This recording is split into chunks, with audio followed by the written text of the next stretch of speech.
चंद्रयान 3 की सफलता के बाद इसरो के वैज्ञानिकों ने सूरज की स्टडी करने के लिए आदित्य L1 सूर्ययान की तैयारी पूरी कर ली है। सूर्ययान को जल्द ही 2 सितंबर के दिन सूरज की सफल उड़ान के लिए रवाना कर दिया जाएगा। दोस्तों, इस मिशन का उद्देश्य सूरज के विकिरणों की स्टडी करना है। लेकिन अब सवाल आता है, सूरज तो बहुत ज्यादा गर्म होता है, तो यह सूरज का सामना कैसे करेगा और सूरज पर कैसे जाएगा? तो हम जानकारी के लिए आपको बता दें कि हमारा सूर्ययान पृथ्वी से 10.5 लाख किलोमीटर दूर पर जाकर सूरज की स्टडी करेगा। दोस्तों, पृथ्वी से 10.5 लाख किलोमीटर की दूरी इतना महत्वपूर्ण इसलिए है क्योंकि इस दूरी पर पृथ्वी का गुरुत्वाकर्षण बल और सूर्य का गुरुत्वाकर्षण बल किसी भी वस्तु पर बराबर कार्य करता है, जिससे कि किसी भी यान पर नेट गुरुत्वाकर्षण बल 0 हो जाता है। इसरो के वैज्ञानिकों ने जानकारी देते हुए बताया कि सूर्ययान की तैयारी पूरे तरीके से पूरी हो चुकी है, यानी कि अब वह सूरज की सफल उड़ान के लिए तैयार हो चुका है और 2 सितंबर के दिन श्रीहरिकोटा में स्थित सतीश धवन स्पेस सेंटर से लॉन्च किया जाएगा। और सबसे बड़ी बात यह है कि हमारे भारत का यह पहला मिशन होने वाला है जो कि सूरज की तरफ जाकर सूर्य की स्टडी करेगा। दोस्तों, ये मिशन इतना भी आसान नहीं होने वाला है क्योंकि इसमें काफी ज्यादा पावरफुल रॉकेट का इस्तेमाल किया गया है। हालांकि बात करें तो नासा ने कई सूर्य मिशन कर लिए हैं, लेकिन ऐसी कौन सी चीज है जिसे खोजने के लिए भारत देश आदित्य मिशन को लॉन्च करने जा रहा है? जानने के लिए वीडियो में अंत तक अवश्य बने रहे। इसके लिए सबसे पहले आपको इस मिशन का उद्देश्य समझना होगा। आदित्य L1 मिशन को लैग्रेंजियन बिंदु पर भेजा जाना है। दरअसल लैग्रेंजियन बिंदु अंतरिक्ष में वह स्थान है जहां 2 वस्तुओं के बीच कार्य करने वाले सभी गुरुत्वाकर्षण बल एक दूसरे को निष्प्रभावी कर देते हैं। यहाँ एक छोटी वस्तु सूर्य और पृथ्वी के गुरुत्वाकर्षण प्रभाव के तहत संतुलन में रह सकती है। आदित्य L1 का उद्देश्य सौर कोरोना यानी सूर्य के वायुमंडल का सबसे बाहरी भाग की बनावट और इसके तपने की प्रक्रिया, इसके तापमान, सौर विस्फोट और सौर तूफान का कारण के बारे में पता लगाना है। साथ ही सूरज के कारण होने वाले शक्तिशाली विस्फोट के बारे में पता लगाना है। सूर्य का अध्ययन करने वाली पहली अंतरिक्ष आधारित भारतीय वेधशाला आदित्य L1 का प्रक्षेपण 2 सितंबर को किया जाएगा। इसके लिए सुबह 11:50 का समय तय किया गया है। श्रीहरिकोटा के सतीश धवन स्पेस सेंटर से इसका प्रक्षेपण किया जाएगा। भारत का आदित्य L1 अभियान सूर्य की अदृश्य किरणों और सौर विस्फोट से निकली ऊर्जा के रहस्य सुलझाएगा। इससे पहले इसरो ने मंगलवार को आदित्य L1 से लैस लॉन्च व्हीकल PSLV-C57 की तस्वीरें साझा की। लॉन्च व्हीकल PSLV-C57 को श्रीहरिकोटा के लॉन्च पैड पर पहुंचा दिया गया है। चंद्रयान 3 को चंद्रमा की सतह पर पहुंचने में 1.5 महीने लग गए थे।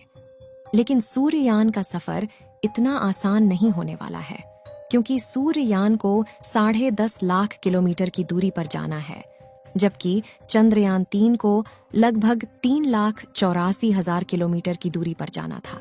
आदित्य L1 को लैग्रेंजियन बिंदु तक पहुंचने में करीब 4 महीने का समय लगेगा। इस दौरान यह 15 लाख किलोमीटर का सफर तय करेगा। चंद्रयान 3 की तरह यह भी अलग अलग कक्षाओं से गुजरकर अपने लक्ष्य तक पहुंचेगा, यानी आदित्य L1 को भी सीधे नहीं भेजा जाएगा। आपको जानकारी के लिए बता दें कि अंतरिक्ष में 5 लैग्रेंजियन बिंदु हैं, जिन्हें L1, L2, L3, L4 और L5 के रूप में परिभाषित किया गया है। अब सवाल आता है, सूर्य का अध्ययन लैग्रेंजियन बिंदु से ही क्यों किया जाना है? क्या किसी और स्थान से सूर्य का अध्ययन नहीं किया जा सकता? इसके लिए आपको बता दें कि लैग्रेंजियन बिंदु अंतरिक्ष अन्वेषण के लिए उपयोगी हैं, क्योंकि यहाँ कम ऊर्जा वाली कक्षाएं होती हैं। इसके साथ ही इस बिंदु से अंतरिक्ष के कुछ क्षेत्रों को आसानी से देखा जा सकता है।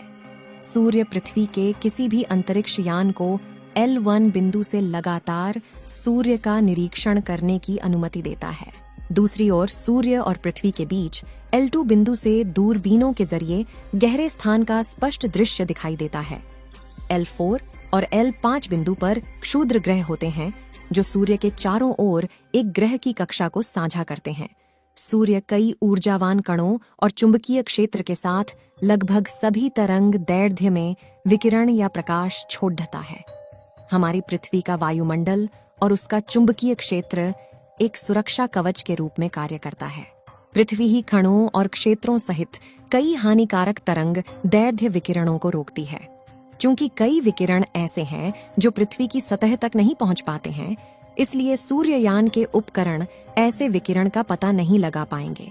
इसी वजह से इन विकिरणों पर आधारित सौर अध्ययन भी नहीं किए जा सकते। हालांकि ऐसे अध्ययन पृथ्वी के वायुमंडल के बाहर यानी अंतरिक्ष से अवलोकन करके किए जा सकते हैं। इसी प्रकार एक सवाल उठता है कि सूर्य से निकलने वाले वायु के कण और चुंबकीय क्षेत्र ग्रहों के बीच अंतरिक्ष से कैसे यात्रा करते हैं।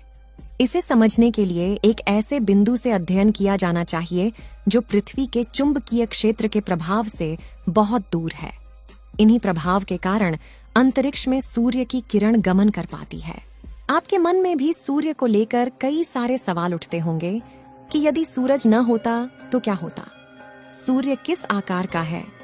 ये सारे ग्रह सूर्य के चक्कर क्यों लगाते हैं? ऐसे में आइए आज हम आपको सूर्य से जुड़े कुछ रोचक बातें बताते हैं, जिनके बारे में जानकर आपको हैरानी होगी। असल में सूरज एक तारा है जो हमारे सौरमंडल में सबसे बड़ा है। आग के इस विशाल गोले में 70% से अधिक हाइड्रोजन गैस और 26% तक हीलियम मौजूद है। सूर्य आकार में इतना बड़ा है कि इसमें हमारी पृथ्वी जैसे सैकड़ों या उससे भी अधिक ग्रह समा सकते हैं। पृथ्वी और सूर्य के बीच तकरीबन 15 करोड़ किलोमीटर की दूरी है। साथ ही ये हमारे सौरमंडल का सबसे विशाल पिंड है। सूरज का व्यास करीब 13,90,000 किलोमीटर है।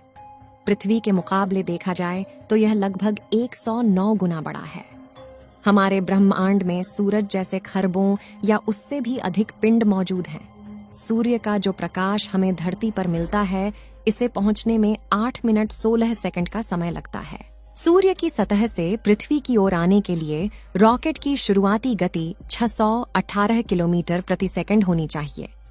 आग के इस गोले के अंदर का तापमान 1.5 करोड़ डिग्री सेल्सियस बताया जाता है। सूरज पृथ्वी से करीब 13 लाख गुना बड़ा है और इसका गुरुत्वाकर्षण बल भी पृथ्वी से 27 गुना ज्यादा है। आपको जानकर हैरानी होगी कि हमारी आकाशगंगा में करीब 5% तारे ऐसे हैं जो सूर्य के मुकाबले ज्यादा चमकदार हैं।